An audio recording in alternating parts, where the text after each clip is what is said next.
Time to get back to the market after almost a year na di ako nag-focus sa Forex. By the way, nag-start ako nito 2022 pa. And yun, 3 years na, mag 4 years na nga next year. And I've tried different approach, different strategies.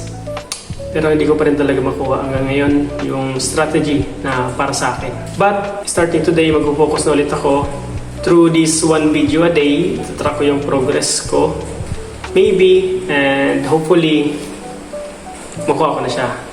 Pinakamahirap yung pag-control ng emotion, kaya gagawa ko to ng habit and isasama ko sa susunod na mga video.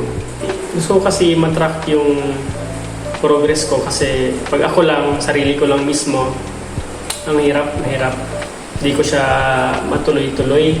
Kaya through this video, wala akong dahilan kasi maraming witness. Anyways, yun, expect nyo na sa mga susunod na video ko, more on Forex yung magiging content ko. Kaya